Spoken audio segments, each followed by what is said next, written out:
बताएंगे ऊष्मा स्थानांतरण किस विधि द्वारा? चालन विधि द्वारा। कि ठोस में ऊष्मा का स्थानांतरण किसके द्वारा होता है?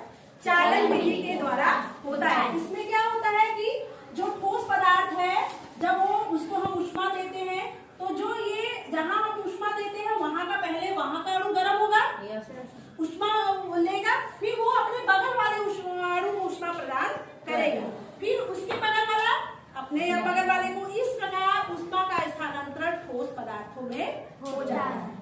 अब हम यहाँ पे प्रैक्टिकल लिए हैं। हमने क्या किया है? एक लोहे की पटरी ली हुई है, इधर से दिखाओ। एक लोहे की पटरी ली हुई है। इस लोहे की पटरी में हमने क्या किया है? मोम की सहायता से पिन को लगा दिया है और हम अब स्प्रिट लैंप की सहायता से क्या करेंगे? इसको ऊष्मा देंगे। तो देखिए जब हम ऊष्मा देंगे तो क्या होगा कि एक एक करके ऊष्मा का स्थानांतरण जैसे जैसे होगा इस लोहे की पटरी में, उस पे लगे पिन जो है मोम की सहायता से पिघल जाएगा मोम और पिन हमारा क्या होगा? एक एक करके गिरेगा, जिसका हम पूरा प्रयोग अपने आंखों से देखेंगे कि किस प्रकार इस ठोस पदार्थ में ऊष्मा का स्थानांतरण होता है। तो आइए देखिए हमने क्या किया इसको। अब हम स्प्रिट लैंप की सहायता से क्या कर रहे हैं? अपने पटरी, लोहे की पटरी को क्या कर रहे हैं? गर्म कर रहे हैं। तो देखिए पहली कील गिरी आपकी, यानी ऊष्मा का स्थानांतरण यहाँ तक हो गया। अब इसको आप ध्यान से देखते रहिए, जैसे जैसे ऊष्मा का स्थानांतरण आगे बढ़ता जाएगा हमारी दूसरी भी पिन क्या होगी? गिर जाएगी। यानी अभी ऊष्मा का स्थानांतरण देखिए हो रहा है, ध्यान से देखिएगा।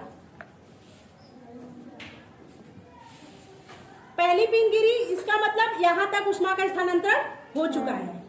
अभी दूसरी कील को ध्यान पूर्वक देखिएगा। देखिए दूसरी कील भी गिर गई, यानी ऊष्मा का स्थानांतरण अब कहाँ हो गया? यहाँ तक हो गया।